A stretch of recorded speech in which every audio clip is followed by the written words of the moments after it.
You're a parasite. My son supports you as if you were a pet. That's what she said in front of his family at Thanksgiving while everyone was sitting at the table. I just took a deep breath and continued eating my pumpkin pie in silence. My name is Ayana. I'm 28 years old. I've been married to Marcus for 5 years, and from day one I knew that living with his mother would be a challenge. But I still believed that respect was earned with kindness, with patience, showing who I really was. I was completely wrong. At first, it was just comments disguised as concern. Marcus, are you sure that she will be able to contribute to the household expenses? Or, oh my, Ayana, what expensive clothes are you buying, right? I hope it will be with your own money. She always said these things with a smile, as if she was just joking, but her eyes never lied. There was contempt in that look. There was a trial. I was working as a freelance graphic designer at the time.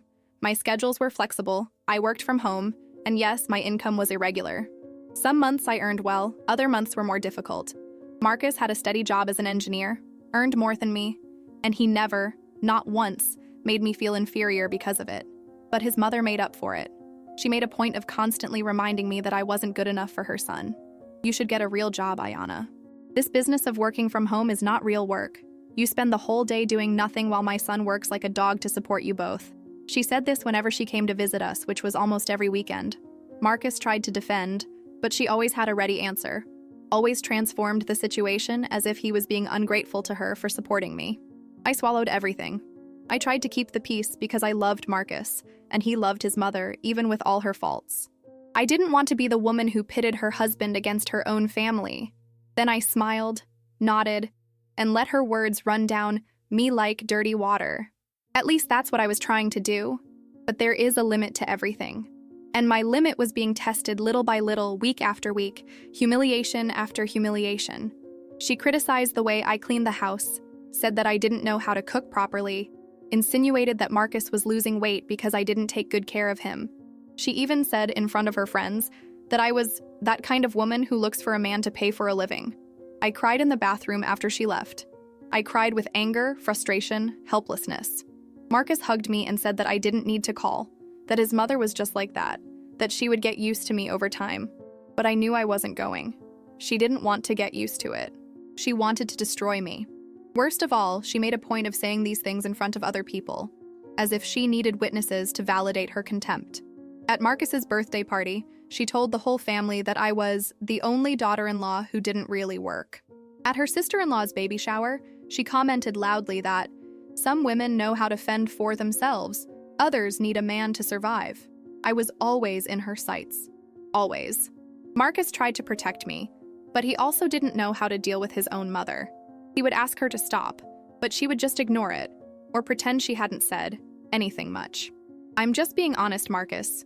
Do you want me to lie to please her? And then he was left without an answer, torn between loyalty to his mother and love for him. I started avoiding family events. He made excuses, said he had a headache, that he had a tight deadline for work. Marcus went alone and I stayed at home, relieved that I didn't have to hear once again that I was a profiteer, a parasite, a woman who was only good for spending her husband's money. Until one day, about 3 years ago, I made a decision. I was no longer going to live on the defensive. I was no longer going to cry in secret. I was going to do something that would change everything. Marcus and I lived in a rented apartment. It was a comfortable place, but it wasn't ours. We always talked about buying a house, but with the irregular income I had and the day-to-day expenses, it seemed like a distant dream. But I started saving money. Every penny I earned from my design projects, I set aside. I stopped buying clothes, I stopped going out to dinner, I stopped spending on anything that wasn't essential. Marcus thought I was saving it for a trip or something. He didn't know the real reason. Meanwhile, the mother-in-law continued with the attacks. Are you still in this apartment? Marcus, you should have bought a house by now. But I understand. With a wife who doesn't help at all, it's difficult, right? She said it with that cynical smile that I already knew so well. I just smiled back and didn't answer anything. During those 3 years, I worked harder than ever. I accepted projects that I would have refused before because they were too laborious or underpaid. I freelancing at dawn, weekends, holidays. My income was growing, my clients were increasing, and I started earning more than Marcus. But I never told anyone about it. Not even for him. It let everyone continue to think that I was the useless wife, the parasite who lived at the expense of her husband. And then, 6 months ago, I saw the ad. A beautiful house, in an excellent neighborhood, with 3 bedrooms, a spacious backyard, garage for 2 cars. The price was within what I had saved. I scheduled a visit, went to see the house alone, and fell in love right away. It was perfect. It was exactly what I always wanted. But I didn't say anything to Marcus. Not yet. I needed to make sure I could close the deal. I talked to the broker, made a proposal, negotiated the details. And when the seller accepted, I paid the down payment with the money I had saved. All that money that no one knew I had. Then I told Marcus. He almost fell out of his chair when I told him I had bought a house. What do you mean you bought a house? With what money? I showed him the transfers, the receipts, the contracts. I explained that I had saved money for years, that I had worked quietly while everyone else thought I was doing nothing. He hugged me and cried. He cried with pride, relief, happiness. And then he said, "My mother needs to know this." I shook my head. "No, not yet. Let me do it my way." We finalized the purchase of the house in silence. I put my name on the deed, just my name. Marcus thought it was strange at first, but I explained that it was important to home, that I needed to prove something, especially to myself. He understood. He always understood. We moved to the new house without making much of a fuss. We had a small inauguration party, invited close friends, but Marcus's family was not invited. Not yet. I was waiting for the right moment. And that moment came 3 weeks ago. Marcus was resolving probate issues for his grandfather, who had recently passed away. There was a meeting with the family's lawyer to discuss the division of assets, and all the relatives were summoned. I didn't normally go to these meetings, but this time Marcus insisted that I go. "You are part of the family, Ayana. You have to be there." The mother-in-law did not like to see me entering the lawyer's office. She looked me up and down and said, "What a surprise you're here, Ayana.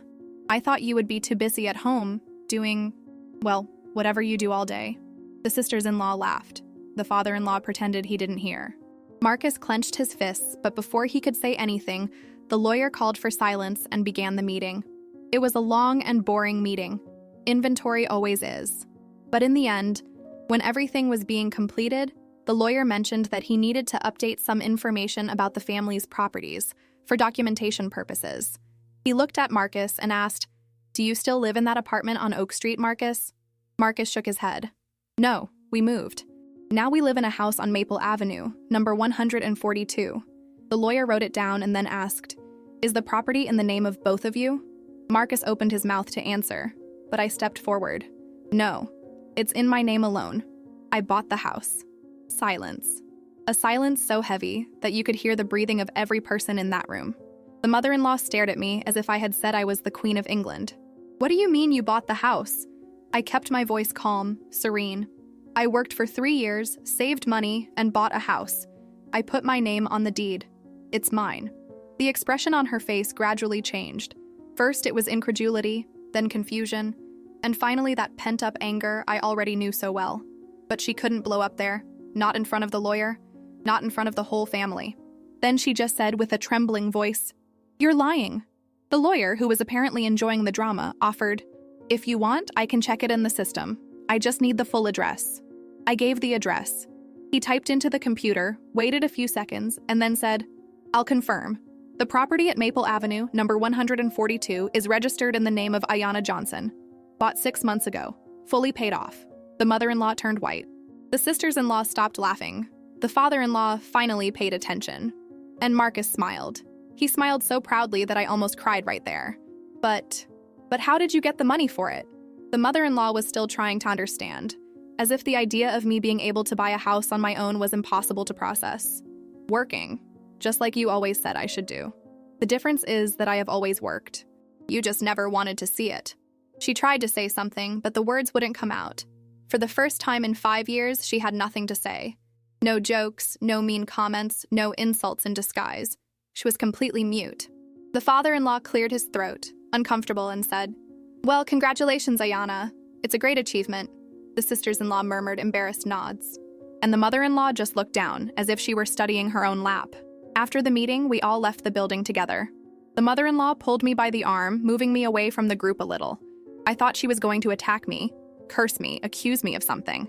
But instead, she just said, in a low voice full of something that seemed almost embarrassing, "You could have told me."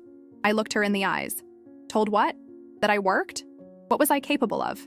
That I wasn't a parasite? I tried to show you that for 5 years. You never wanted to see it. You had already decided who I was before you even met me." She was quiet for a moment and then said, I just wanted to protect my son."